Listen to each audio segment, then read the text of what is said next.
Just No, full no. on rant. Full on rants about, like that time when I was in that car accident with my girlfriend and I shattered my hands. So my plan was to go to meet some holistic monk or something, to see if they can get my hands working again. But they wanted to teach me something about the mystic arts. Fuck that shit up. I never learned it. Still can't use my hands right to this day. It's fucked up.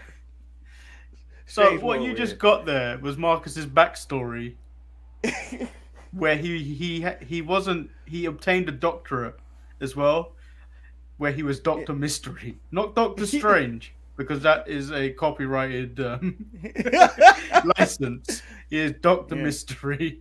I have Doctor Mystery, which is probably also copyrighted somewhere. Doctor Mysterio. What's- There we go. I'm pretty sure some piece of shit writer came up with something similar, and it was like, who? I created Doctor Mysterio. He's completely different from Doctor Strange. I swear. I swear. Jamal said, "Who are you, 8 Ball from GTA 3 with messed up hands?" My hands. My hands. So technically, these are the thumbnails. Oh yes, yes. I should I have known it what he knew. Well, to be fair, I was gonna lead with this, but like it happened on Saturday, so it's like a few days out of date, so you wouldn't get the clicks as much. Yeah. I still think it would have. I still think it would have got the clicks. AEW draws. No, I not mean, they are. really. They are. I thought CM Punk last time he was on there, he drew, and we never went back to Punk. I don't think. Maybe. Why does it look like in that picture Adam Page looked like he lost? No, he's living his Oh, boyhood dream. I just blew it. I just blew it. Fuck. I had to hit him with the belt. Why? I just had to. Or it looks like the shit just got real pose from a Michael Bay movie. Like we need to spin the camera around him. It's like Shit someone just whispered got. in his ear, you know you gotta defend that shit now. Yeah, you're not just gonna keep it. It's 30 days. You got 30 days to defend that shit. 30 days. Fuck Jack Tunney's rules. Let me keep it for a bit. He's This is the only one that ever enforced AEW. it. Jack Tunney don't exist. Jack Tunney exists in all promotions. You follow the Jack Tunney rule. If someone doesn't defend the title and multiple times, like Shinsuke, I'm looking at you, buddy. Or who's the other person? There's somebody else that hasn't defended the title in at least 30 days. I'm looking at you. Jack Tunney, the ghost of Jack Tunney will haunt you this holiday season. I'm sorry. The Travis Scott wannabe, Swerve. Isaiah Swerve Scott, did not defend his title for nearly going on 70 days. I know, he's going to get cursed by the ghost of Jack Tunney. Jack Tunney will leave coal under his tree this year for Christmas. Because it's ridiculous that he's not defending himself. He's a thirst trap The right king. picture is definitely the thirst trap. Yeah. That right picture. I don't even know what the context of this is, but it's clearly she's trying to she's truly trying to provoke people in Kane's old locker room because she has that red light. And she's wearing Lita's gear. Yeah, but come on, Kane owns the copyright to that red light, right? I guess 73 days.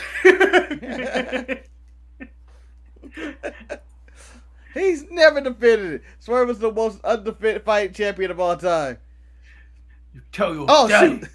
Shoot. On the right, I swear Big E is attacking Solo Sequoia. I was like, oh shit! What did he do? What did Solo do to piss him off? And the only reason this isn't the thumbnail is because it looks too close to a Saturday thumbnail of a SmackDown thumbnail. Because it's always the Usos and Roman. Very rarely is it someone else. Who else is worth the time? Maybe Pat. Maybe we gotta get Pat McAfee in one. Yeah, we do. And we'll be back right after this. I'm Shotzi Blackheart, the ballsy badass, and you are watching the Untitled Manny and Marcus show. Remember to like the video and subscribe.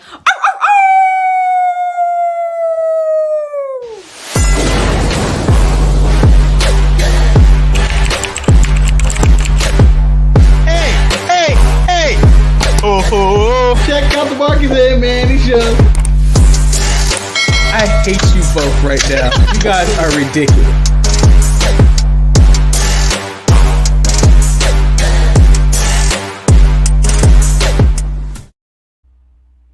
Hey, there he is. Welcome everyone to the Untitled Manny and Marcus show. I am, of course, Lord Manny Hayes, and he is Marcus, the grand finale. That's it, guys. That's the show. That's the show. Marcus is too tired. Marcus is too tired. That's all the energy I had left, and that's all you're gonna get. That's all you're gonna get. I have a question. As Jamal brings up S.A. Rio's Lita, which is your favorite Lita form? Is it rated R Lita with Edge? Is it Lita with the Hardys? Or is it S.A. Rio's Lita? Anyone that says S.A. Rios Leo is out of damn mind. Oh, come on! I was going to say S.A. Rio's Lita. She stole his pants and his gimmick, and he was gone. Yeah, she took everything from me. I can imagine S.A. Rios being the Scarlet Witch to Thanos, which is Lita. You took everything from me. And then Lita could easily go, I don't even know who you are. That's how far she's past S.A. Rios. That's how far. So Jamal's is Lita with Edge. I would say Lita with the Hardys. More entertaining. That's more, she kept the thong hanging out in that one. Yeah. But that was a little bit of class. When she was with Edge, she was more of a whore. She was easy. She was a skank. She was a skank. She was a skank, and she ruined Matt Hardy's life. But I do have fun. I think when I think back on Lita, I do remember her lighting that table on fire and trying to kill Mick Foley and Edge, and two, live sex celebration. I think that all goes into that. And she had her matches with Trish and stuff. But so Levi is coming with a more interesting question. A statement more. S.A. Rios is a worse Jannetty than Marty. No, I put that into the Mark Merrill category of Sable. When this could happen to you, warnings. And in the background of all of this Karrion Kross, everybody was looking at Karrion Kross. S.A. Rios and Mark Merrill in this category. It's Karrion Kross next. You'll find out as he puts on this helmet. Jamal said it's funny because Lita is single and Matt and Edge are in successful marriages. Yep. Yeah, Matt needs to snip, man. Matt needs to snip. Stop having kids, Matt. Every other week. Just pushing them out. Gonna have a whole basketball team before this all over and done. He's already got one, hasn't he? He's got 5 kids. Does he? Yeah, I think the 6th one's on the way. I feel like they're on 3. I thought they were on 3. Loads. They've got loads. They're coming out of there like a log flume.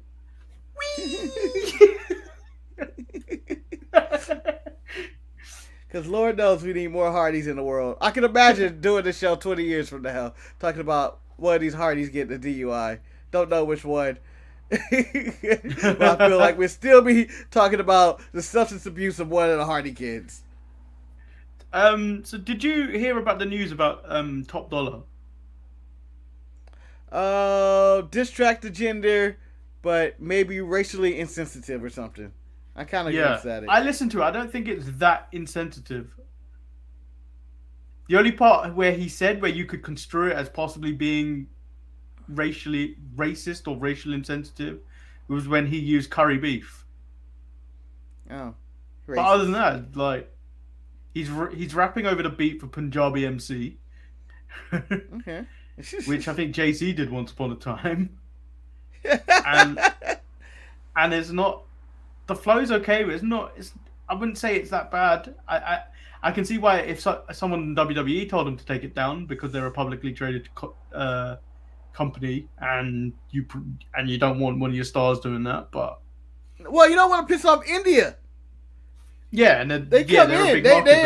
They're a big market. They're a big market, and that's probably what it really came down to it.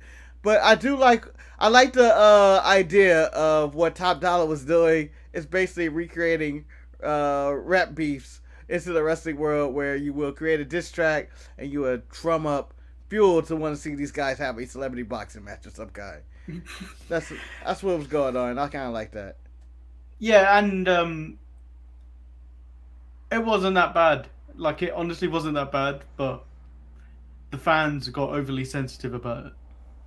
The fans will get overly sensitive about anything. You can't say shit in modern wrestling unless you're in AEW. You can't say shit unless people want to give you heat in any promotion. You say anything. I think Moose even got like some negative heat, saying he was talking shit about WWE. No, just a solid promo.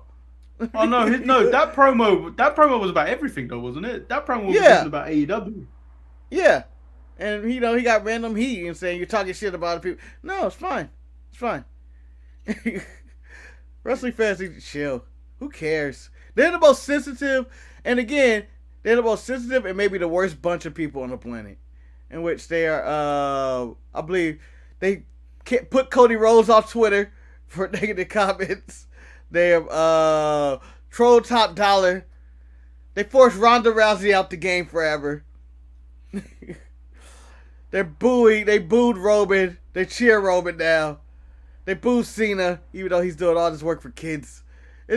Wrestling fans are terrible people, and I don't mean. And I know I'm judging and saying all of them, but the majority of them are kind of just like, Jesus, back up. Just hate everything. They just hate everything. They find no enjoyment in life at all. El Luchador said, "Soccer fans are the worst. They got gangs. They're called hooligans, but they're called hooligans. I feel like they're called ultras in Europe. I feel like wrestling fans are worse because at least a soccer fan will fight you in public. The wrestling fan will back down. They're a bunch of cowards and nerds." So should we move on to Full Gear before this show ends up being like 10 hours long? Yeah, let's move on to Full Gear, as I am in currently half gear. If Marcus was a Pokemon, he'd about 3 hit points left. Manny's just gonna hit me with a tackle, and I'm just gonna be like, just totally blur away.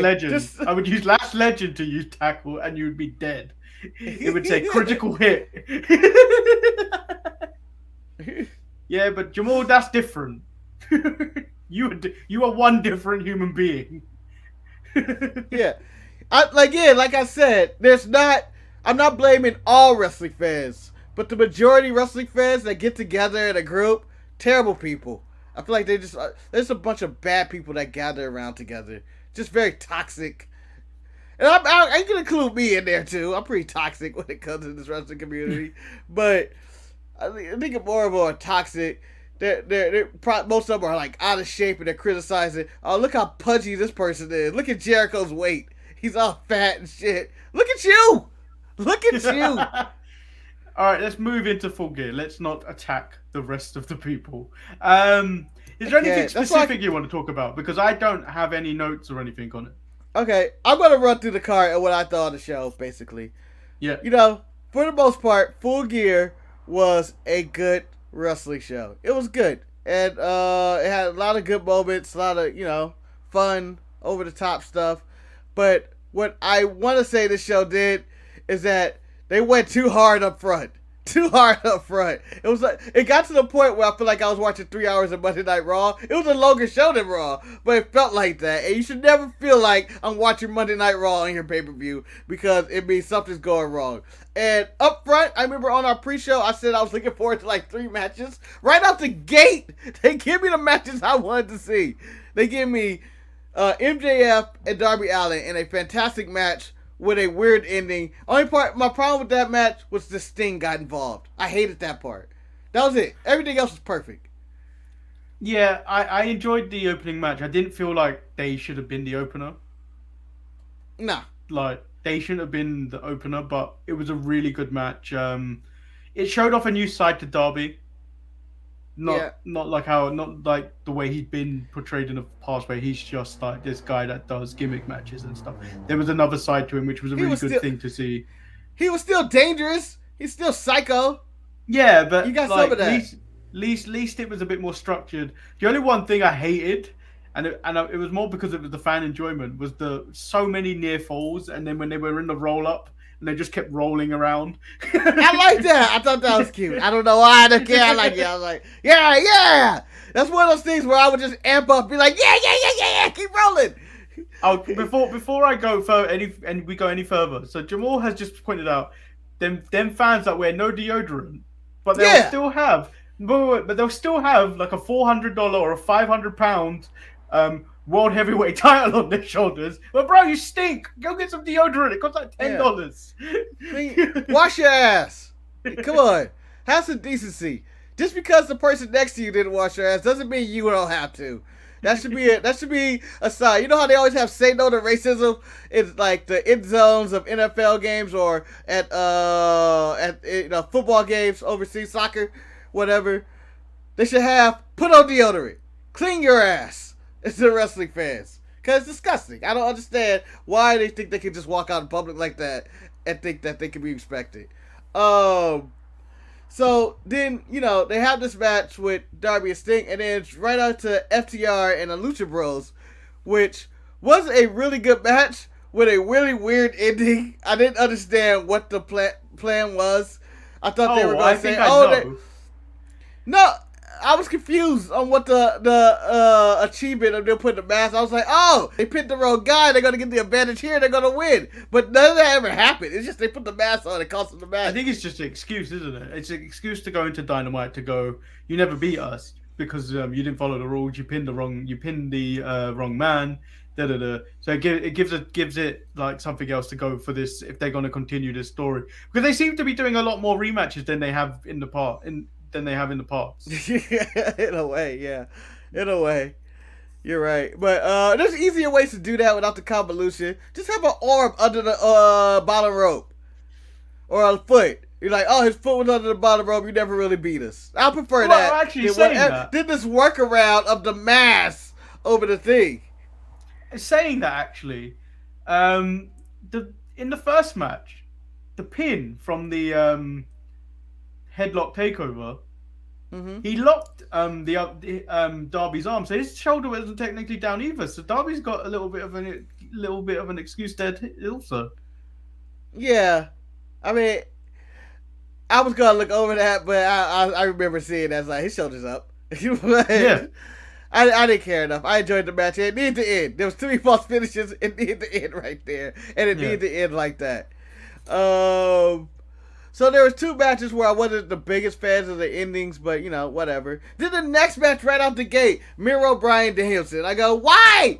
Why are you giving me everything I want to start the show? Because I know what the back end of this looks like, and I didn't want any of those matches really. I tell you what, I feel like I needed this match. Not for the sake of it's Miro and Daniel Bryan, which was probably the best match, and one of the matches I was looking forward to on the card. The change of pace. The change of pace, because the other 2 matches were too fast paced, and I was like, I need it to slow down so I can catch my breath. Because I am a bit too. Because yes, I wasn't really intrigued in the matches going into it. If you listen to our preview on Saturday, we weren't looking really forward to this pay-per-view. But you knew the matches were going to be good because it's kind of like an indie show. But you needed a cool-down match essentially to like catch your breath and catch up. Because when you're focused on something like that, even though I was watching it the next day, you do start to feel tired with what you're watching, because especially when you're entertained by it. Yeah, there's only so much entertainment you can get at one time, or so much I guess action scenes you can have back to back. Yeah. And I thought it's something they could do different. They could do what. And maybe it's me just being used to WWE, but instead of just going from match to match to match like they were doing in rapid fire fashion, Just give me a backstage segment of someone had the promo about their match coming up. Give me a breather.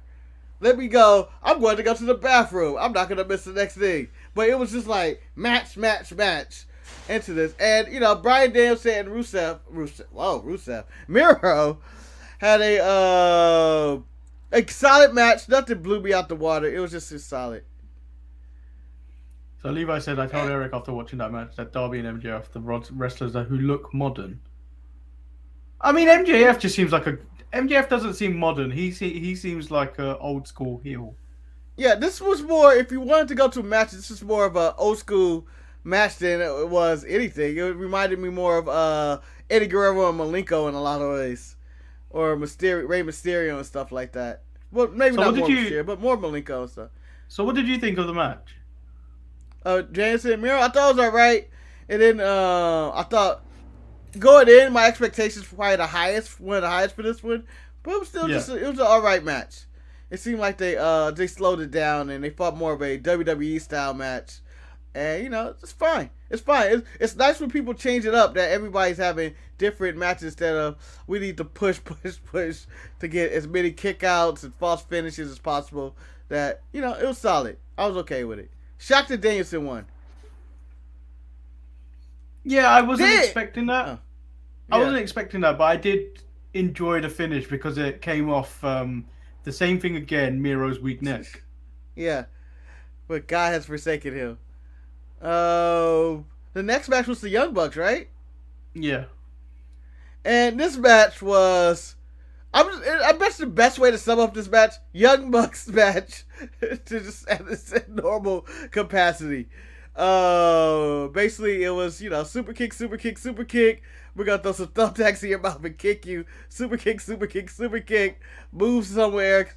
Adam Cole. Hey, it's Adam Cole there. Super kick. Dive. Attack. Fall off the stage. Yeah. May hit you with a concerto. Choose not to hit you with a concerto. From Jungle Boy to I'm okay to kill a man now. Which I didn't understand that story of Jungle Boy needs to kill a man.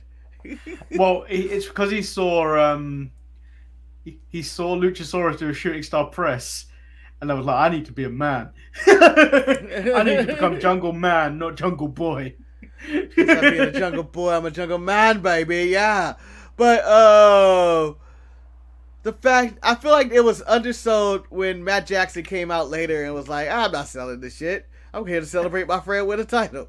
Yeah. Basically. And I was like, no. It was one thing for Adam Cole to no sell the concerto days prior or last week and just come back at Rampage, which I was like, that still shouldn't be happening. But to come back out the same night, maybe less than an hour later or something, like, I'm okay. Jungle Boy just took my life, but you know I'm here. I feel it was a little wrong, but whatever. This match was what it was. Was I completely invested in the match? I wasn't, because I honestly could care less about all 6 people in this match because there was technically no story. It was just another match that I could have got on Dynamite. This could have happened on Dynamite. I'm just going to leave it. I'm not even going to repeat it. Champions fans wash their ass. Woo! That's a victory. That's how you know who's not a toxic wrestling fan, is that they don't smell like chemical waste. Basically. They probably have changed their shirt in the last 2 days.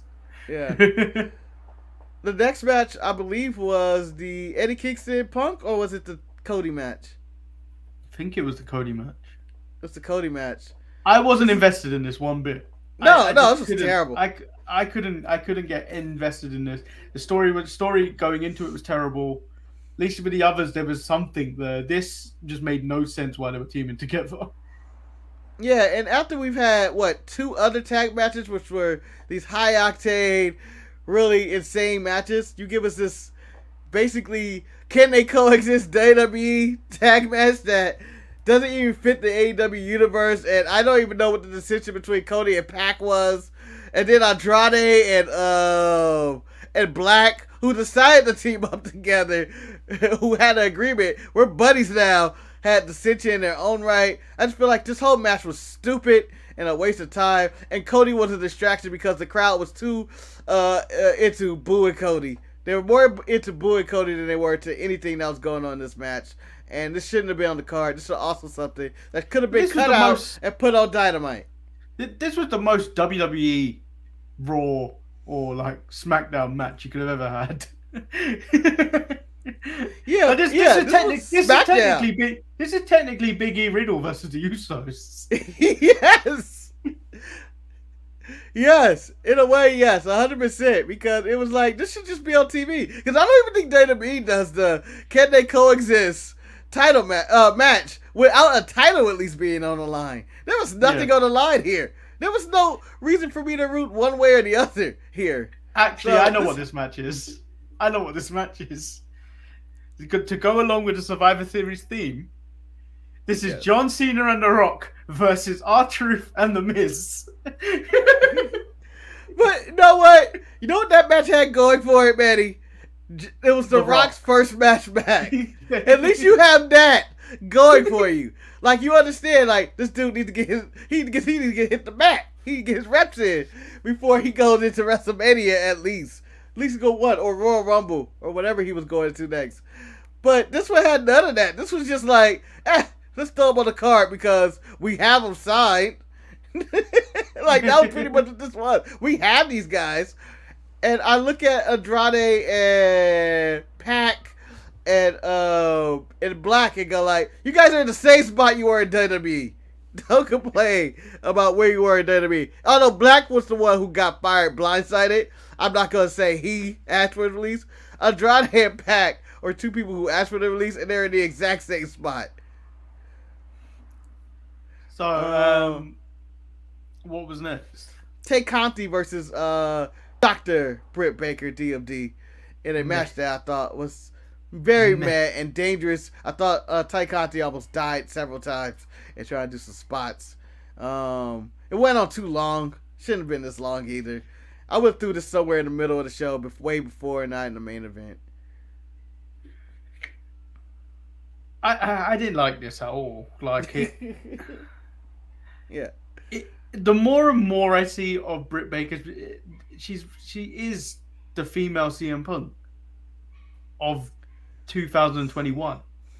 Where CM Punk's matches are okay, they are not to the same standard he had 8 years ago. But like Britt Baker is just there, like all she is about a good mouthpiece. So she's like Alexa Bliss in a way. Ooh, that's harsh. No, because I actually like Alexa Bliss because she tells a good story, and then she's okay and has improved in the ring. Whereas Britt Baker has improved on the mic, but like her ring work there's still more to be seen. I'm in a vein that she reminds me of Carmella instead as champion. In which Carmella did nothing really. She was the most basic person in the ring, and she can get through a match, but you don't want her to do more than that. And she has personality. I felt Alexa Bliss is one of the worst in the ring. I don't know. I was like, it's Alexa Bliss match. It's nothing good coming out. Even though her last match was actually solid with Charlotte. And I was like, she can actually do some stuff. But she's in there with Charlotte. So that changes. The next match was Eddie Kingston and CM Punk. A match that I was like, this isn't going to be any good. I was shocked about how much I enjoyed this match. Because it wasn't meant. The thing is, it didn't need to be good. It didn't need to be good. No, they made it into they did the right thing, and I think this is when people who have good ring psychology knew what type of match this was, and it wasn't a wrestling match. This was a fight, and they turned it out the bat. When Eddie gave him the spinning back fist to start before the match even started, I laughed hard, and it got you really amped up into it. It kind of set the tone that these two were going, and then they start swinging at each other. There were no fancy moves really. They didn't really do anything out of the ordinary. It was just more like, I'm gonna fight you, and they flicked each other off like 700 times, and they made it quick and simple. It was like 10 minutes or so, and it was not anything that dragged out. And I was like, that's just what I needed right there. I needed that right there. That was good. Of Tony Khan's comments after, where he likened that CM Punk was, have I frozen? You frozen, and your voices are scrambling. You became a robot. I'm back to normal now. You are normal now. Wow. What an impersonation of a robot. You got skills, Manny. You got skills. What do you make of Tony Khan saying that CM Punk getting booed was similar to The Rock getting booed at WrestleMania 18 when he was going off against Hulk Hogan, fuck Hulk Hogan, in yeah, make sure you say that. in Canada. I can see the comparison. I think I agree. I think Eddie Kingston is so beloved and he's so authentic and that the crowd was ready to root for him. I don't think this is a sign of, oh my God, the people are finally sick of CM Punk. This isn't one of those. This isn't a Cody Rhodes situation. This is a, you know what? Eddie Kingston is who he is, and I want him to win. And this. Do you not think it? Do you not think this was also hypened up as also because of the Eddie Kingston article that came out just before Full Gear? Yeah, I think so. I think it had everything to do with that, and you know, just pure love for Eddie Kingston. Eddie Kingston is basically a modern day Stone Cold Steve Austin, as some articles alluded to or something, or he is the modern day. He would be what if Dusty Rhodes were to come out in modern day. He would be Eddie Kingston, essentially, the everyman who's wrestling, and you know, just going through it. So it was funny that someone someone, I think it may have been Eddie Kingston, made comparisons to, you know, the promo they had on Rampage. They likened it to the promo CM Punk had with John Cena. Where when Eddie told him, when I finish beating you up, maybe you should retire. Quit and go home. And then he snapped. It was similar to CM Punk calling John Cena the Yankees. Yeah. You are the Yankees now. You are the Yankees, John. You are. This is who you become. You were the everyman. Now look at you. You are the Yankees. But yeah, and but well done on them. I wasn't looking forward to this match, but they did a really good job. Where Eddie Kingston goes from here, wherever he was, he's basically, he is a modern day, as we were talking about the people like Jeff Hardy who is going to get cheered probably for the rest of their life. Eddie Kingston's one of those guys. It was just like, just gonna cheer. Have you got a list? Because I don't actually have the list. Moving on, the debut of Jay Lethal, the controversial debut of Jay Lethal. I didn't realize he had allegations. He did, but it was like, these are false. And it was done. But now they're back from outer space. Apparently AJ Lee confirmed them. Oh, wow. Yeah, so, Mr. Punk's wife. Yeah. So, he's a creep, I guess now. But, you know, whatever, you know, it's whatever people want. It's whoever side you're on. If you're a fan of Jay Lethal, you're going to be like, nah, man. You're just out for money, or you're trying to ruin a person's life. You're desperate or something. And if you hate Jay Lethal, what a scumbag. What a scumbag. Yeah. I was like, when Jay Lethal showed up on the stage, my thing was, a black wrestler that may win. And that was what popped in my head. And I think he's taking the title, you know. Yeah, me too. I think he's taking the title against Sammy. Yeah. Can we completely ignore the clusterfuck that happened between Jarrett the Inner Circle and American Top Team? Agreed. If you want to know my thoughts on that match, just say we skipped over that match and did not talk about it. Because my mother taught me a long time ago, or it could have been my school teacher. If you don't have anything nice to say, don't say anything at all. I got nothing nice to say. Other than this is a waste of time and went on forever. And then we got the main event. I know people said. I know quiet. I just felt like you didn't know what you were gonna say. Yeah, I was trying to collect my thoughts. I'm still waking up, Manny. I'm telling you, I'm still tired. It makes me like I'm talking a bunch, but I'm doing this in my sleep right now. So this match, I see it's been getting a lot of praise online and people saying what a great match and all that. To me, it was just fine. It was okay, and I feel like it was on par with their last match they had, which I think was some type of tournament match or something, end of a tournament, and it was what it was. It was just fine. I wasn't really blown away by it. Hangman won in the end, and which was probably the right move. Kenny's going home to go nurse some injuries and stuff, and it all worked out. Like everything was confident. Kenny was working hurt for a while now. Yeah. So it was fine. I wasn't blown away by it. Like I don't think any match beat to me MJF and Darby, or even probably the Eddie Kingston and Punk, and then the Buck. I don't know. It's the other everything's to me. Darby and MJF just kind of stood out as the best match. Well, yeah, but for me, do you know the whole card itself? It felt like how I would watch New Japan if I was to watch it every now and again. To me, because I do need to take breaks between matches because all the action tend to be good, and a lot of the time you just don't know what's going on in New Japan because there's a language barrier. But then because I refuse, and I know he's in the chat, I know Jamal's in the chat, because Kevin Kelly can't tell me a story. Can't tell me a goddamn story. Kevin Kelly can't tell me a goddamn thing. He can't even tell me, hey, if you want you want a PS5, you can go to Walmart down the street. No, you can't tell me that, Kevin Kelly. I don't believe you. I'm going to Target, and I'm going to miss.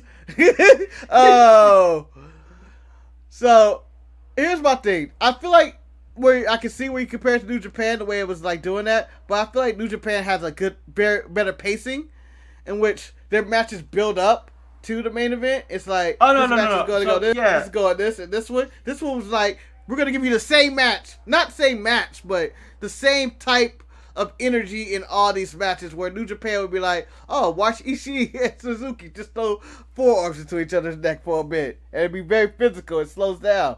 Or this match with the tag team that's going to be all over the place, or the Super Junior match that's going to happen, and then it all builds up, and each match is kind of like building up to like a time, like, oh, this is 14, this is 15, this is 60, oh, this is 30, this is 35. In matches, and they feel more and more epic. And this one felt like they just threw all the matches out there. It was like, it felt like they vomited the matches out. Like, rah, this is what you get. I mean, it feels like also like how you play, how you would play a wrestling game, where you do all your best moves, you do everything, you near falls. If you're playing against your friend as well, near falls and everything, and then like, overall you have a great experience, but like, I need to take a break. Yeah. It was like playing NBA Jam or something. And it's just like, oh shit, this is going on and on. It's all these super moves that you see in the same dunk over and over. It's like, oh, I'm done. And I think that's what happened with the main event for me, is that the show was long. It was about 4 or 5 hours, and I feel like that's still just too long. And for all pay-per-views, like pandemic pay-per-views for WWE, the 2 hours and 30 minutes that they were doing, those were perfect. Like, this one could have trimmed a lot of fat, and I feel like it would have made some of the matches better. Like, if you cut out the Cody and Andrade match, which had no business even being on the card, really, was too long. Or even if you cut out, even though I enjoyed the match of like FTR and them, or CM Punk, cut one of those matches out or something. Or Miro and Bryan, cut them out. You still have a solid show. It'll just save time, and you get more bang for your buck, which I wasn't intending to say that until I said it, and the main event would have stood out more. Yeah. So, overall, it was a really good pay-per-view. Benefit for me, I think I would have been exhausted if I watched it live. I was able to pause and then go away, take a break, go get something to drink, and then come back to it. Yeah. But it was a good show. It was a good show. And I won't say it was bad. It just felt long, and you get winded. You got winded. I mean, I think it's already better than Survivor Series. I don't think we're going to get much from Survivor Series on Sunday. And if you want to join us on Sunday, we're doing a watch along of Survivor Series. So come back here, join us, watch along with us. I mean, you'll have to get in sync with us if you want to enjoy the reactions we have. Yeah. I'm already gonna tell you, Charlotte and Becky will be the best match of the show and have the most intrigue in Survivor Series. The Survivor Series matches is always a disappointment, even though I like them. Don't matter. They always like them. It's gonna be disappointing. We don't even know who's on half the teams in either of these Survivor Series matches, because they keep plucking people out on these shows or whatever. I don't even know what's going on. And surprise match? It's not a surprise, but I think Shinsuke and Damian Priest should be fun. Yeah. I even forgot that's on the card. They haven't made any build to that. they mentioned it on Raw in like a throwaway segment. Neither one have talked about what they're gonna do. No, exactly. So let's move on. Biggie and Roman should be good. It's gonna probably tell a good story. You know, run-ins with New Day and stuff. So let's kick off with Raw. Let's get to Raw. It's already we're kicking off. We're kicking off. That was a pre-show. It's already starting to look like it's a long show. We can run through Raw real quick. Raw kicks off with Big E. He addresses the bloodline, putting their hands on his family, and that means he's got to beat Roman's ass like he stole something. He's got to take a piece of Roman that he will never get back. He calls out Kevin Owens, where Kevin explains that his actions from last week. He says Big E cost him his match last week, leading to his third loss since he's been back on Raw. Everyone now questioning his integrity for weeks, so he snapped. I enjoy the logic of I can't lose 3 in a row. Not when I come back. I gotta turn heel. Imagine any NFL quarterback doing that. Talk about, I can't lose 3 in a row. I'm gonna cheat. We're gonna start cheating, guys. We gotta start cheating, and we gotta start underhandedly attacking people after the match. We gotta get our heat back. Kevin says I wasn't lying, but Big E said. But because Big E said it, and everyone loves Big E, that must be true. And because of it, everyone is judging him. All those judging him can go to hell. He's gonna start breaking bad on everyone, especially on Big E, because he deserves it, and everything that happens on from now is his own fault. Big E was like, hold on, motherfucker. You don't just get to walk away from me. And out comes Jimmy and Jay out the shadows to beat up Big E, doing Roman's bidding. And so they were able to attack. I thought this was going to be the start of an invasion. Not of an invasion, but just the locker room trying to fight the Usos to protect. And then somehow we get some convoluted invasion at the end. But no, I'm assuming they're saving that for SmackDown. No, Team Raw's a piece of shit. All of Raw. Everyone on the Raw roster are pieces of shit. Bobby Lashley's got to carry that team. He's got to carry that team. So now we have a Big E and Riddle versus the Usos match. Seth Rollins was on commentary. This match was really going nowhere. Seth got involved, leading to the DQ, and then Randy came out to make the save. Very rare. A rare Randy Orton makes the save segment. Yeah. And then never happens. Then we get Big E, RK Bro versus the Usos and Seth Rollins. Where we should have been. Where we should have been in the first place. When has Rollins won with 2 rolling elbows? When has that become a thing? I don't know. But he did. He pulled it off. Like he did 2 ripcord elbows. And then the Usos trying to get more of Riddle after the match. And then Jay receives an RKO for his troubles. That's when Big E grabs the mic on a fallen Jey Uso. All right, I know this is later in the night, but can we cut to when Randy Orton is chewing out Riddle and talk about the tag team titles? And he scolded Riddle. Riddle gives some. He was pissed.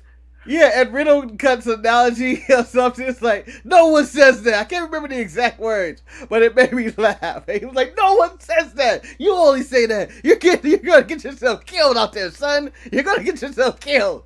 You're playing hero again. The only thing I care about is this team and these titles. Randy, you care about me? No! Yeah. And I thought that was fantastic. That was one of the best RK Bro interactions right there. It was comedy, but it was also serious at the same time. It was like they were in 2 different movies. But I enjoyed that.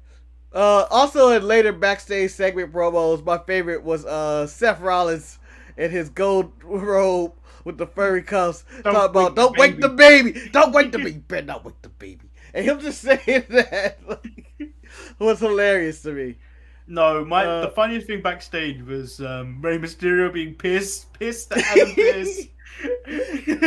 And then Adam advises Rey to stay in his lane. Yeah. Can I tell you, Adam Pearce is like working for the worst boss ever. Like, nothing you do is making sense. Nothing you are doing is making sense. You work for both shows. You want to put the best match possible. You arranged us into this to begin with. And now you're suddenly having regrets. Just tell us, like a man, you don't want us on the team. You want Bobby Lashley. That's all I got to say. And then, no, you fight Bobby Lashley tonight, You Ray. promised my son. You promised my son. Your son is trash. Your son's trash. Your son is, how they say on the street, boo, boo. And so we don't have time for this. I don't want y'all to lose. I got to put the best match on. And now you out, Ray. Fast forward to the main event. Ray's out after Bobby Lashley gets his ass. I wanted to Ray that 4 knee replacements ago. Not this Ray. No. Well, you know, this was a solid main event between Ray and Lashley. You know, it's rare when Rey Mysterio gets a main event these days, but he had a pretty good main event match. But when it became the main event, Manny, I was ready for that Dominic turn. Right there. Talking about, you cost the Survivor Series, Dad. You had to go talk to Pierce. You had to go talk to that idiot Pierce in the back. You cost the Survivor Series. Yeah, and then Adam Pearce says says Rey Mysterio's off the team and he's going to be replaced by someone to be named later. We learn that it's Austin Theory who drops Dominic. Yeah. And then takes a selfie with both Mysterios. Give it to the young man. Give your spot to young people, Ray. All these old people hogging it up. The Raw age was up there, so they had to break it down some. And then the other bits on Bianca Belair states that Doudrop should stop sticking her nose in her business, and then Tamina said tonight she is her business. So a rare Tamina match, a quick match, and then Doudrop comes out at the end and tells Bianca after Survivor Series she'll be looking for her. Yeah. I'm glad that she's patient. Yeah, she's like, nah, as soon as we get back in the storylines, your ass is mine. I know it's not what you do your business. You do Team Raw. You get our win. You get our victory. And then we do our business, all right? I like it. It's all right. It was fine. It gives Bianca something to do after the pay-per-view because it seems like they're leading toward Liv Morgan. I guess we could talk about the man, Big Time Bex, as well. Yeah, so she said she used to be Charlotte's best friend. And in order to do that, it means you have to take a back seat while she's the star. And Becky said, to hell with that. Yeah! Right on! Root for Becky! Yes! Charlotte's evil. Go, Becky! Becky's success makes Charlotte the most miserable person she has ever met. Becky said that this Sunday isn't about brand supremacy, this is about personal legacy, which is when Liv Morgan decided to come out and ruin the tone of the rest of the promo. It was a rallying cry! We're in Becky season. Survivor Series is Becky season. This is when she's in ref form. And then Liv comes out there and made her go heel again. And I had to go, boo, Becky! Boo! Well, Liv was upset that Becky left the table from the standoff last week. And then Becky said, I only left the table to give you the moment because after your win, because that doesn't happen very often. I'm like, cold-blooded. Cold-blooded. Man, how many times have we seen someone go start a rallying cry face promo that only turn heel and 10 seconds later? That's what I was going with. I was like, she's doing both roles, and that's not fair. It's like she got the crowd all behind her. Yeah. Becky's going to start wrestling herself at some point. She cut both promos. She was like, yeah, boo. And then she was like, but you people stupid. You're stupid, Liv. You're stupid. But but Becky knew this was going to happen because Becky came prepared with a video package where Liv Morgan was telling someone that Becky said that before she left, she was going to become champion. And then Becky immediately apologized to Liv because Liv didn't live up to expectations. Fantastic. I enjoyed this segment. I enjoyed Becky Lynch on a regular basis. I feel like she did both roles correct, and Liv Morgan's gonna get her ass beat as soon as her Survivor Series business is done with Charlotte Flair. But then Liv then said, "Big time Bex is really just a big time bitch." And then the man went for the manhandle slam, which gets countered, and then Becky just runs away, and Liv holds up the title, which Becky was like, "Don't you dare do that! Don't you do it! Don't you touch it! Don't you touch my title! Don't you touch it!" Good times. I enjoyed the segment. Yeah, and then we get the Street Profits versus the Alpha Academy. Yeah, it was okay. It was solid. Most disrespectful move in the match. Montez Ford continues to slap Otis and gets tired. Only for him to say, "I got one more slap left." Backhand to the face of Otis. Which Otis was like, "Oh!" His pimp hand is strong. And it was a solid match. The Street Profits won. It was nothing special, but, it was solid. And then the waste of matches, Nikki Ash versus Queen Zelina. Nikki gets distracted by Carmella, ends up losing the match via Code Red, which is just a sunset flip, which looks terrible. I like it because this is the best Zelina could do. It has impact to it. Respect on the Queen.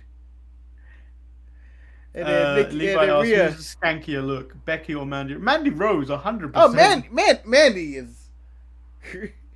Mandy's out of control. Becky dresses like an eccentric person. Yeah, Mandy's obscene. Like, you bring Mandy over to your house and your grandma going, Why can't you get one of them good girls? That's the response you get when Mandy come over, and then she just gives your grandma the steak face. It's just bad. And she brought her pot smoking friends Gigi and JC over, who are even sluttier.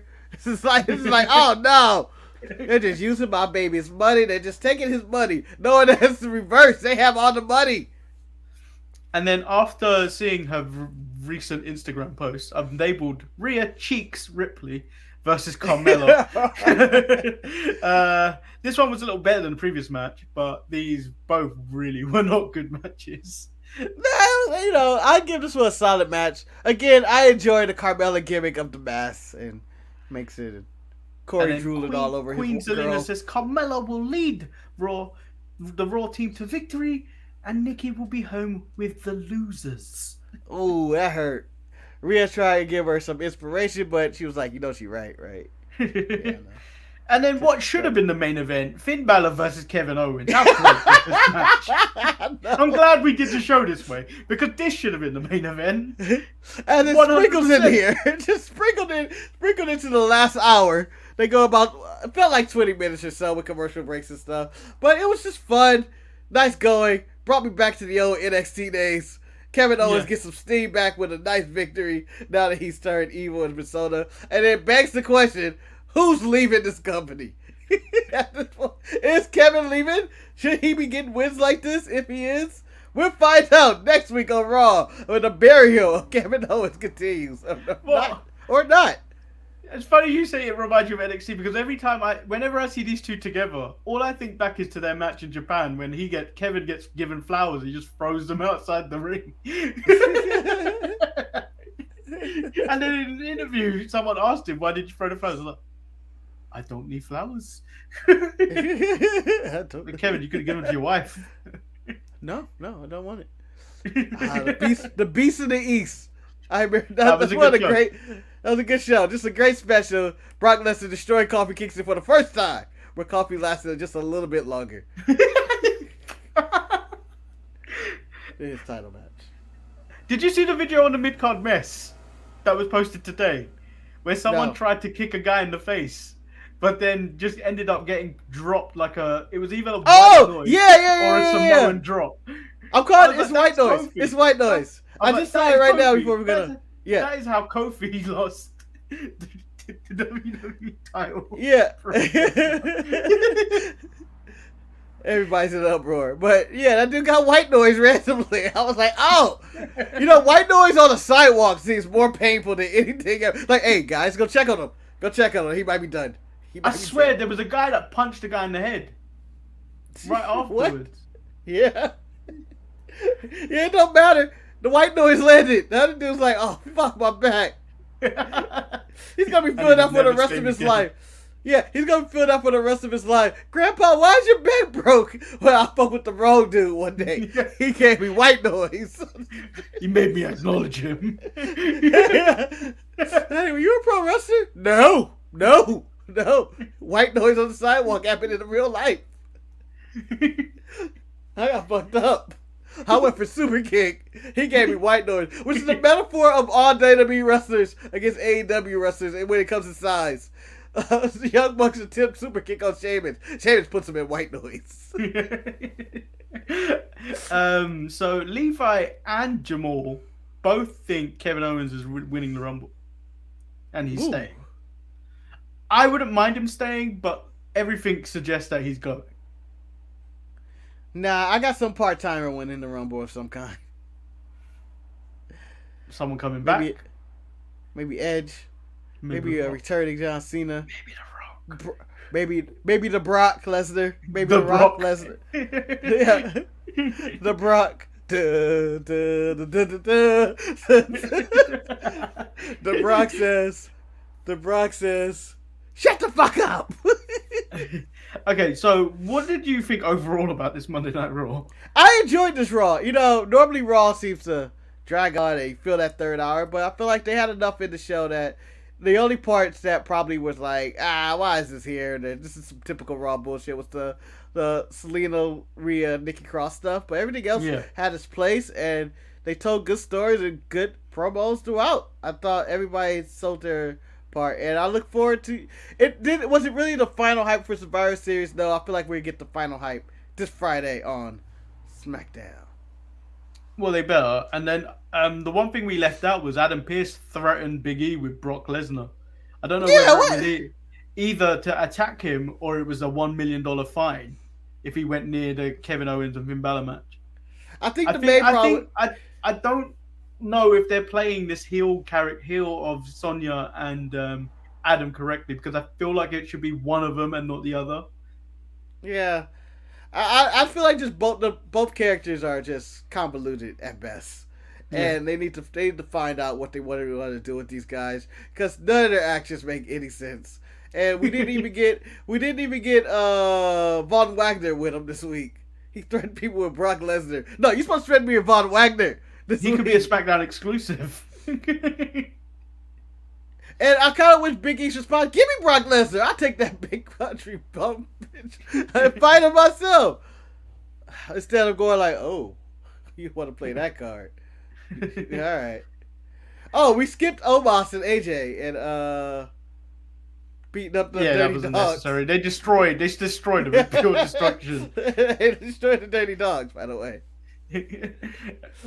So that was the end of Raw. It was for me it was okay. I think I was just very distracted today. I had a lot going on at work. On my lunch break, I did pick up an Xbox Series X. I was trying to download all that stuff whilst doing work. Never a good thing. And then watch Raw in an hour. Raw is a 3-hour show. I've managed to watch it in an hour.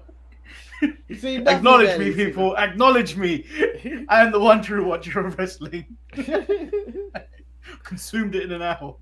I do wish AJ and Omos was on the Survivor Series team.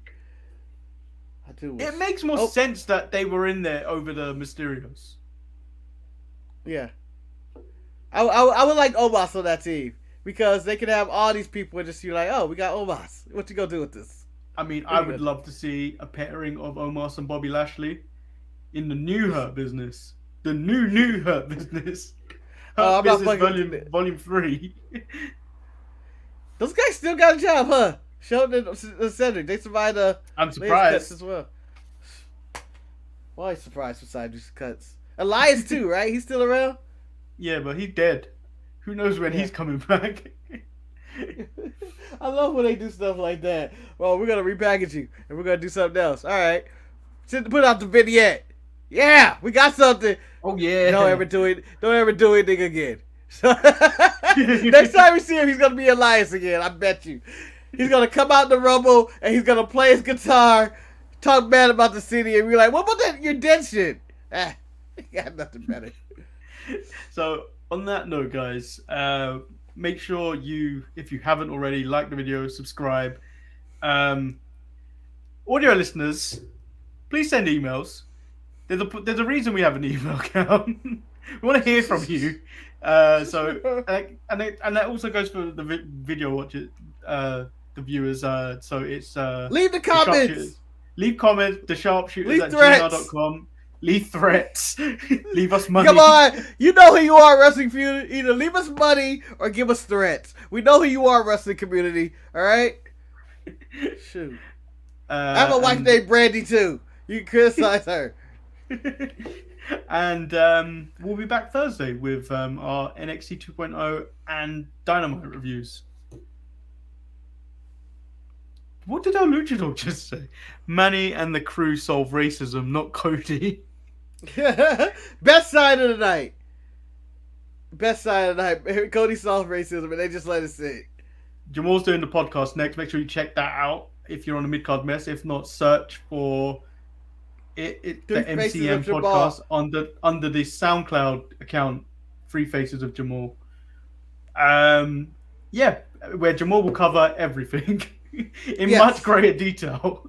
Yeah. You see how we glossed over everything and only care about the dramatic and stuff that's made us laugh? Jamal, you will hear about wrist locks and the detail of what it's like to be in a wrist lock before you even get to the finish of the match. We just go straight to the finish. Yeah. So on that note, guys, we'll see you Thursday. Peace. Peace.